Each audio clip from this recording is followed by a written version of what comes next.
الحمدللہ رب العالمین نحمدہ ونصلی علی رسولہ الکریم اما بعد فاعوذ باللہ من الشیطان الرجیم بسم اللہ الرحمن الرحیم قل ان کنتم تحبون اللہ فاتبعونی یحببکم اللہ ویغفر لکم ذنوبکم واللہ غفور الرحیم آمنت باللہ صدق اللہ العلی العظیم وصدق رسولہ النبی الامین الکریم اما بعد۔ اللہ رب العزت کی دی ہوئی خصوصی توفیق کی بدولت ہم اور آپ اس کا ذکر کرنے کے لیے، اس کی یاد کرنے کے لیے، اس کے دین کی باتیں سیکھنے کے لیے، اس کے دین کی باتیں سکھانے کے لیے ایک مرتبہ پھر اس جگہ پر جمع ہوئے ہیں۔ اللہ رب العزت کی بارگاہ میں دعا گو ہوں کہ ہم تمام کے یہاں آنا، بیٹھنا، کلام کرنا اور کلام سننا اللہ رب العزت اپنی بارگاہ عالیہ میں قبول و مقبول فرمائے۔ جو آیت کریمہ آپ کی خدمت میں تلاوت کی ہے سورہ آل عمران آیت نمبر 31۔ یہود و نصارہ مدینہ طیبہ میں موجود ہیں۔ دین اسلام کی دعوت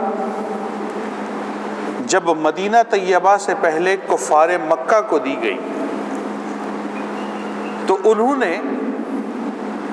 حضور علیہ الصلوۃ والسلام کو جو جواب دیا وہ جواب یہ تھا کہ ہم بتوں کی جو عبادت کرتے ہیں، بتوں کو جو پوجتے ہیں، بتوں کے سامنے جو سر بہ سجود ہوتے ہیں، تو ہمارا مقصود اور ہمارا مطلوب وہ اللہ کی رضا ہوتی ہے۔ مدینہ طیبہ میں آتے ہیں، یہود کو دعوت دی جاتی ہے اسلام کی، تو وہ تو یہ دعویٰ کر دیتے ہیں کہ نحن ابناء اللہ، کہ نعوذ باللہ من ذالک، ہم تو اللہ کے بیٹے ہیں، ہم تو اللہ کے محبوب ہیں، ہم تو اللہ کی پسندیدہ قوم ہیں، ہمیں کیا ضرورت ہے کہ ہم آپ کے دین کو قبول کریں۔ تیسری طرف نصارہ ہیں۔ نصارہ کو جب دعوت دی جاتی ہے، جن کو عرف میں عیسائی یا مسیحی برادری کہا جاتا ہے، ان کو یہ دعوت دی جاتی ہے کہ تم جن مشرکانہ عقائد کے اوپر موجود ہو اور جس طریقے سے تم حضرت عیسیٰ علیہ السلام کو نعوذ باللہ من ذالک اللہ کا بیٹا گردانتے ہو اور ان کی عبادات کرنے کی کوشش کرتے ہو تو یہ ممنوع ہے۔ تو وہ بھی یہی جواب دیتے تھے کہ ہم عیسیٰ کی عبادت یا عیسیٰ سے محبت یا نعوذ باللہ من ذالک حضرت عیسیٰ کو اللہ کا بیٹا اللہ کی محبت میں کہتے ہیں۔ گویا کہ یہ تینوں فریقین، چاہے مشرکین مکہ ہوں، چاہے یہودی عرب ہوں یا نصرانی مدینہ ہوں، ان تینوں گروہوں کا جو دعویٰ تھا وہ دعویٰ یہ تھا کہ ہم جو بھی کام کر رہے ہیں، جو بھی عمل کر رہے ہیں، تو ہماری مقصود، ہمارا مطلوب وہ اللہ کی محبت اور اللہ کی رضا ہے۔ جب اس دعوے میں شدت آ گئی اور بار بار حضور علیہ الصلوۃ والسلام کو یہی جواب مشرکین مکہ اور یہود و نصارہ جو مدینہ کے رہنے والے تھے ان کی طرف سے ملنے لگا، تو اللہ رب العزت نے سورہ آل عمران کی اس آیت کریمہ کا نزول فرمایا اور ایک فیصلہ کن ڈیسائسو اسٹیٹمنٹ ان تمام مشرکین مکہ اور یہود و نصارہ کو دے دیا گیا اور قیامت تک آئندہ آنے والے انسانوں کے لیے ایک حتمی اصول اور قانون فراہم کر دیا گیا، اور وہ اسٹیٹمنٹ، وہ ڈیکلیریشن، وہ ڈیسائسو پالیسی یہ تھی کہ قل، میرے رسول آپ فرمائیے، ان کنتم تحبون اللہ، کہ اگر تم اللہ سے محبت کے دعوے دار ہو، اگر تم اللہ سے محبت کے دعوے دار ہو تو اب تمہیں اپنے دعوے کے اوپر دلیل قائم کرنی پڑے گی، اپنے دعوے پر دلیل قائم کرنی پڑے گی۔ اور وہ دلیل کیا ہے؟ میرے رسول آپ ان سے کہیے فاتبعونی، کہ تم مجھ محمد رسول اللہ صلی اللہ علیہ وسلم کی اتباع کرو۔ جب تم اپنی اس محبت کے دعوے پر دلیل قائم کرو گے، اپنے اس محبت کے دعوے کے اوپر حجت کو قائم کر دو گے اور مجھ محمد رسول اللہ صلی اللہ علیہ وسلم کی اتباع کرنے لگ جاؤ گے، تو اللہ فرماتا ہے کہ اس کے بعد تم کو یہ کہنے کی حاجت نہیں رہے گی کہ ہم اللہ سے محبت کرتے ہیں، بلکہ تمہارا رب خود ارشاد فرمائے گا یحببکم اللہ، کہ اب اللہ رب العزت تم تمام لوگوں سے محبت فرمانے والا ہے۔ پھر فرمایا وَيَغْفِرْ لَكُمْ ذُنُوبَكُمْ وَاللَّهُ غَفُورٌ رَحِيمٌ، کہ اگر ان میں سے کوئی یہ سوال پوچھے کہ ہم نے جب محبت کا دعویٰ کیا تو اللہ نے دلیل مانگی، اور دلیل یہ تھی کہ آپ کی اتباع کر کے دکھائیں، تو اب آپ جو فرما رہے ہیں کہ اللہ یہ دعویٰ کرتا ہے کہ میں تم سے محبت کرتا ہوں، اس دعوے کی دلیل کیا ہوگی؟ تو اللہ فرماتا اس کی دلیل یہ ہوگی کہ یغفر لکم ذنوبکم، اللہ رب العزت تمہارے سارے گناہوں کی بخشش فرما دے گا، واللہ غفور الرحیم، اور اللہ رب العزت بے انتہا بخشنے والا اور رحم فرمانے والا ہے۔ اب یہ وہ کیٹیگوریکل ڈیکلیریشن ہے جو قرآن رہتی دنیا تک آئندہ آنے والے انسانوں کے لیے بیان کر چکا ہے، اور یہ وہ آفاقی پیغام ہے جو قرآن کی صورت میں اللہ رب العزت کی جناب سے میرے اور آپ کے لیے، اور میرے اور آپ کی طرح کے دنیا میں بسنے والے ہر انسان کے لیے جو ایک طرف اللہ سے محبت کا دعویٰ کرتا ہے، اللہ سے عشق کا دعویٰ کرتا ہے، یا اللہ کی بندگی کا دعویٰ کرتا ہے، ان تمام کے لیے اللہ رب العزت نے فیصلہ فرما دیا کہ تمہارا دعویٰ اس وقت تک قابل قبول نہ ہوگا جب تک اس کے ساتھ فاتبعونی، یعنی رسول اللہ صلی اللہ علیہ وسلم کی اتباع وہ شامل حال نہ ہو جائے۔ اب اتباع کیا ہے؟ اتباع کی تعریف کرتے ہوئے حضرت امام ابو الحسن آمدی رحمۃ اللہ تعالی علیہ آپ بڑا خوبصورت جملہ اس کی وضاحت میں فرماتے ہیں۔ آپ فرماتے ہیں اتباع اس چیز کا نام ہے کہ کسی کے فعل کی اتباع، یعنی اس کا فعل اس طرح سے کیا جائے کہ جس طرح سے وہ کرتا ہے، یعنی کسی شخص کی، کسی ذات کی اتباع، اس کو کرنے کا مطلب یہ ہے کہ اس کی زندگی میں موجود ہر فعل اور اس کا کیا گیا ہر عمل اس کو نقل کیا جائے اس طرح جس طرح وہ ذات، وہ شخصیت، وہ ہستی کرتی ہے، اور کس لیے کیا جائے؟ صرف اس لیے کیا جائے کہ یہ فعل، یہ عمل، یہ کام وہ ہستی کرتی ہے، یعنی عمل بالکل ویسا ہوگا جس طرح اس ذات کا عمل ہے کہ جس کی اتباع ہو رہی ہے، اور بنیاد صرف یہ ہوگی کہ یہ عمل کیا بھی اسی لیے جا رہا ہے کہ یہ فعل، یہ عمل وہ ذات کیا کرتی ہے۔ اب اس کا مطلب یہ ہوا کہ دنیا کے اندر حضور علیہ الصلاۃ والسلام آپ کے علاوہ کوئی ایک شخصیت، ایک ذات بھی ایسی نہیں ہے جو قابل اتباع ہوگی، کیونکہ ہر انسان کے اندر کسی نہ کسی درجے میں کوئی نہ کوئی کمی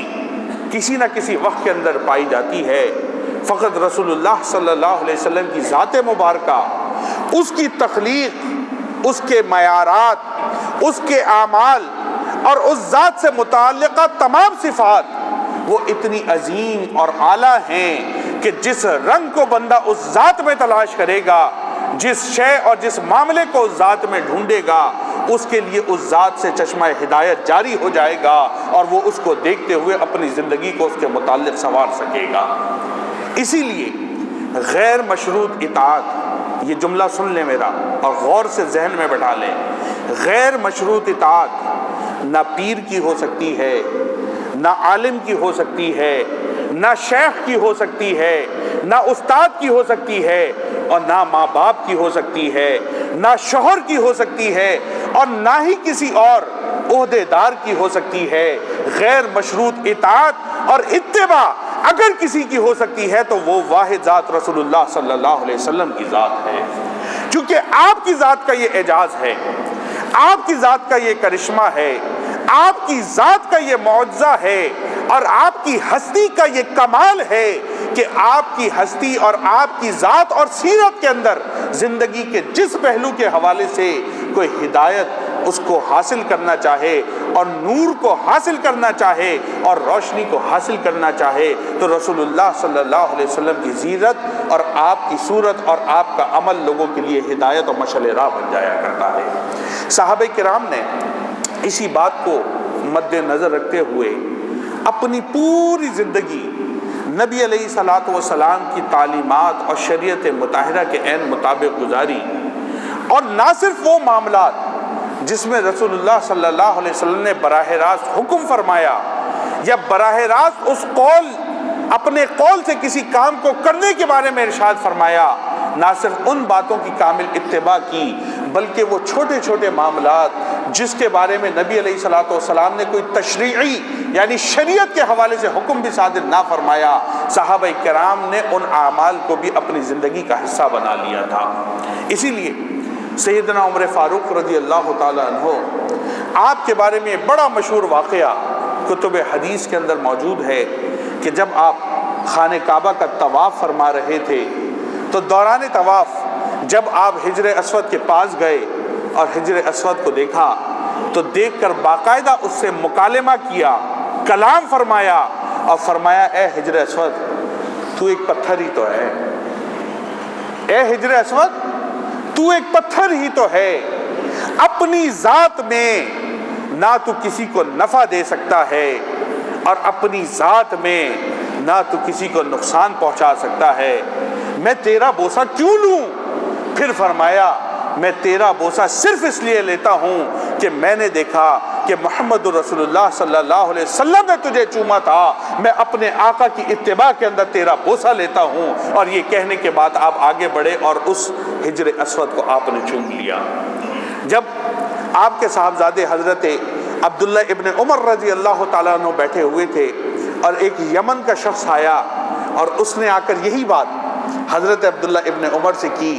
اور کہا عبداللہ ابن عمر آپ مجھے بتائیے کہ اگر خانہ کعبہ کے اندر رش بڑھ جائے، لوگوں کی بھیڑ لگ جائے، لوگوں کی تعداد بڑھ جائے اور مجھے یہ موقع میسر نہ آئے کہ میں آگے بڑھ کر حجر اسود کا بوسہ لے سکوں تو کیا میں دور سے استلام کر لوں؟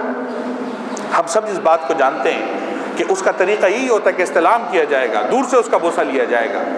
لیکن جب یہ سوال عبداللہ ابن عمر رضی اللہ تعالیٰ عنہ سے پوچھا گیا تو آپ نے فرمایا اپنا اگر اور اپنا مگر یہ دونوں تو یمن میں چھوڑ کر آ جا، میں نے رسول اللہ کو صرف حجر اسود کا بوسہ دیتے ہوئے دیکھا ہے اور میرے طرف سے حکم اور فتویٰ یہ ہوگا کہ تجھے ہر حال میں حجر اسود کا بوسہ لینا پڑے گا کیونکہ محمد رسول اللہ کی سنت اور آپ کا طریقہ یہی ہے۔ اس کا مطلب یہ ہوا کہ صحابہ کرام نے معمولی سے معمولی بات اور معمولی سے معمولی فعل، یہاں تک ایک حدیث کے اندر آتا ہے کہ ایک صحابی رسول صلی اللہ علیہ وسلم شدید ترین سردی کے عالم میں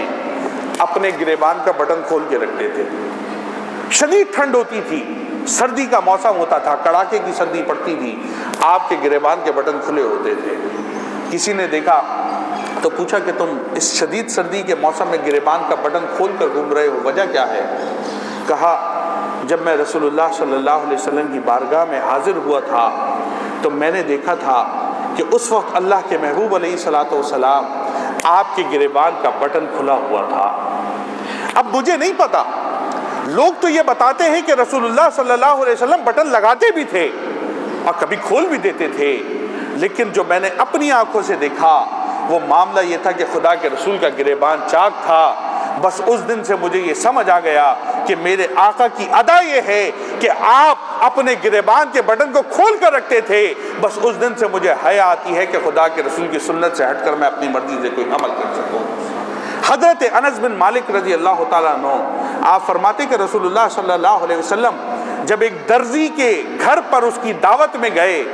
تو اس درزی نے رسول اللہ صلی اللہ علیہ وسلم کے لیے جو کھانا پکایا تو اس کھانے کے اندر شوربے میں کچھ گوشت کے ٹکڑے اور کچھ کدو جس کو ہم لوکی کہتے ہیں، لوکی شریف پڑی ہوئی تھی۔ اب میں نے دیکھا کہ رسول اللہ صلی اللہ علیہ وسلم اس شوربے میں انگلی ڈال کر کدو شریف کے کچھ ٹکڑے اٹھاتے اور مجھ کھا لیا کرتے تھے۔ خدا کی قسم اس کے بعد پوری زندگی کدو شریف کا سالن میرا سب سے زیادہ پسندیدہ رہا، اور جب بھی کدو شریف کا سالن میرے سامنے آتا تو رسول اللہ کی سنت کی اتباع میں اپنی انگلیوں کو ڈال کر اس میں سے کدو اٹھایا کرتا تھا اور اس کو کھا لیا کرتا تھا۔ حضرت سفیان ثوری رحمۃ اللہ تعالیٰ علیہ، ہم کہتے ہیں جی وہ تو صحابہ کرام تھے، وہ تو عشاق رسول تھے، وہ تو نبی علیہ السلام کی صحبت میں بیٹھنے والے تھے، وہ تو یہی کریں گے۔ ایسے نہیں ہے میرے بھائی میرے دوست، صحابہ کرام کے بعد تابعین، ان کے بعد تبع تابعین، ان کے بعد اولیاء، علماء، مشائخ، جس بندے کو بھی اللہ کا کوئی قرب ملا، کوئی مقام ملا، جس کو آپ غوث کا رتبہ کہہ لیں، آپ قطب کا رتبہ کہہ لیں، آپ اس کو ابدال کا نام دے دیں یا شہباز اور لامکانی کا رتبہ کہہ لیں، جس کو جو رتبہ ملا وہ رسول اللہ صلی اللہ علیہ وسلم کی اتباع سے ملا اور رسول اللہ صلی اللہ علیہ وسلم کی شریعت اور آپ کی سنت اور طریقے پر عمل کرنے سے ملا۔ اسی لیے سفیان ثوری، سور کہتے ہیں عربی میں بیل کو، بیل، گائے اور بیل، تو سفیان ثوری کا جو سور ہے یہ بیسیکلی بیل ہے۔ آپ کو سفیان ثوری کا جو لقب ملا وہ اس وجہ سے ملا کہ آپ نبی علیہ الصلوۃ والسلام کی سنت اور اتباع میں بڑے پکے تھے، ہر عمل کوشش کرتے تھے ویسے کریں جیسے نبی علیہ السلام نے کیا۔ یہاں تک ایک مرتبہ آپ بات چیت کرتے ہوئے مسجد کے اندر داخل ہو رہے تھے تو بے دھیانی کے اندر، دھیان کہیں اور تھا، کوئی بات سوچ رہے تھے، آپ کا قدم مبارک سیدھا پڑنے کے بجائے مسجد کے اندر الٹا پڑ گیا۔ اب مسجد میں داخل ہونے کی سنت مجھے اور آپ کو پتہ ہے کہ سیدھا قدم رکھنا چاہیے اور نکلتے ہوئے الٹا قدم رکھنا چاہیے۔ آپ کا سیدھا قدم کے بجائے پہلے الٹا قدم پڑ گیا تو ہاتف غیبی سے آپ کا آواز آئی کہ تو سفیان ہے یا ثوری، تو انسان ہے یا جانور ہو گیا کہ تو رسول اللہ کی سنت کو بھول گیا۔ اس کے بعد آپ روتے بھی تھے اور خود اپنے نام کے ساتھ سفیان کے ساتھ ثوری لگایا کرتے تھے اور پھر فرماتے تھے کہ دیکھو رسول اللہ کی ایک سنت چھوڑی تو اللہ کی بارگاہ میں انسانوں کی صف سے نکال کر مجھے جانوروں کی صف کے اندر داخل کر دیا۔ تو جس کی ساری زندگی رسول اللہ کی سنت کے خلاف گزری ہو تو پھر وہ اپنا معاملہ سوچ لے اللہ کی بارگاہ میں اس کا مقام کیا ہوگا۔ میرے بھائی میرے دوست، قرآن ہم کو یہ بتا رہا ہے کہ اگر اللہ کی محبت کوئی پانا چاہتا ہے، اللہ کا قرب کوئی پانا چاہتا ہے، اللہ کی معرفت کوئی پانا چاہتا ہے، اللہ کی خشیت کوئی پانا چاہتا ہے، اللہ کی بارگاہ کے اندر کسی رتبے اور شان اور مرتبے کو پانا چاہتا ہے تو واحد حل ہوگا تو رسول اللہ کی سنت کو اپنانا ہوگا، واحد طریقہ ہوگا تو خدا کے رسول کی اتباع کو اپنانا ہوگا، واحد طریقہ ہوگا تو خدا کے رسول کے طریقے کو اپنانا ہوگا۔ جو اس طریقے کو چھوڑ کر اللہ کی بارگاہ میں بڑھنے کی کوشش کرے گا اللہ کی بارگاہ سے راندہ درگاہ کر دیا جائے گا، اس شخص کو خالی ہاتھ لوٹا دیا جائے گا۔ یہی وہ بنیادی نقطہ ہے جس کو مجھے اور آپ کو سمجھنا ہے۔ ہم نے گزشتہ ہفتے بھی یہ بات کی تھی کہ دشمن وہ ہمیں ٹیسٹ کرتا ہے، وہ نبی علیہ الصلوۃ والسلام کے خاکے بنا کر، خدا کے محبوب علیہ الصلوۃ والسلام کی کریکٹر اسیسینیشن کر کر میرے اور آپ کے جذبات کو چیک کرتا ہے۔ اب ہمارا جو عمومی رویہ ہے وہ یہ ہے کہ ہم ریلی نکال دیں گے، ہم شور شرابہ کریں گے، دو چار پروٹیسٹ ریکارڈ کرا دیں گے۔ میرے بھائی میرے دوست، نہ ریلی نکالنے سے کوئی فائدہ ہے نہ آپ کے شور کرنے سے کوئی فائدہ ہے۔ اصل بنیادی بات یہ ہے وہ آپ کا تعلق، وہ میرا تعلق، وہ ہمارا تعلق اللہ کے رسول سے توڑنا چاہتے ہیں۔ اس کے لیے مجھے اور آپ کو کیا کرنا ہے؟ مجھے اور آپ کو کرنا یہ ہے کہ وہ جتنا خدا کے محبوب علیہ الصلوۃ والسلام کی ذات کے اوپر تان کرتے ہیں، میں اور آپ اتنا ہی زیادہ خدا کے رسول کی ذات کے اوپر درود و سلام بھیجیں۔ وہ جتنا زیادہ خدا کے محبوب کی شخصیت پر کیچڑ اچھالتے ہیں، میں اور آپ اتنا ہی زیادہ خدا کے رسول کی صورت اور آپ کی سیرت اور آپ کی اتباع کر کر ان کو یہ بتائیں کہ تم جو چاہے بکواس بکتے رہو، ہمارا قبلہ اگر کوئی ہے تو محمد رسول اللہ کی ذات ہے، ہمارے سامنے اگر کوئی نمونہ ہے تو اللہ کے رسول کی ذات ہے۔ اور یہی وہ بات تھی جو اعلیٰ حضرت نے فرمائی تھی کہ حاجیوں آؤ شہنشاہ کا روزہ دیکھو، کعبہ تو دیکھ چکے، کعبے کا کعبہ دیکھو، کہ اگر تمہیں کوئی ذات دیکھنی ہے تو وہ رسول اللہ کی ذات ہے۔ اگر ان کے طریقے، ان کی صورت، ان کے عمل کو اپناؤ گے تو تم اللہ کی بارگاہ کے اندر مقبول ہوتے چلے جاؤ گے، اور اگر ان کے طریقوں کو چھوڑ دیا تو اللہ کی بارگاہ سے تمہیں راندہ درگاہ کر دیا جائے گا۔ تو میرے اور آپ کے اوپر اس وقت سب سے زیادہ ضروری عمل یہ ہے کہ ہم زیادہ سے زیادہ نبی علیہ السلام کی سنتوں کو اپنائیں، آپ کے طریقہ کار کو اپنائیں، آپ کی زندگی کے معمولات کو اپنی زندگی کے معمولات میں جگہ دیں۔ یہی جواب ہے ان کے ان تمام اعمال کا، یہی جواب ہے ان کی گستاخی کا، یہی جواب ہے ان کی بے ادبی کا کہ وہ مجھے اور آپ کو اللہ کے رسول سے دور کریں اور میں اور آپ بڑھ کر اللہ اور اس کے رسول کے مزید قریب ہوتے چلے جائیں۔ انشاءاللہ تبارک و تعالیٰ جب یہ عمل میں اور آپ پوری طور کے اوپر قومی سطح پر کرنا شروع کر دیں گے تو اس کے اثرات بھی چلے جائیں گے، اور ڈیفینیٹلی جو باقی چیزیں ہو رہی ہیں، چیزوں کا بائیکاٹ کیا جا رہا ہے، ان کو معاشی طور پر ذرا اوقات یاد دلائی جا رہی ہے، وہ بھی کرنے کی ضرورت ہے۔ انشاءاللہ تبارک و تعالیٰ جب یہ سارے کام مل کر ہوں گے تو ان کو جواب بھی مل جائے گا، اور مجھے اور آپ کو اللہ کی بارگاہ میں شرف قبولیت بھی حاصل ہو جائے گی۔ اللہ رب العزت مجھے اور آپ کو نبی علیہ السلام کی اتباع کی توفیق رحمت فرمائے۔ وآخر دعوانا ان الحمد للہ رب العالمین۔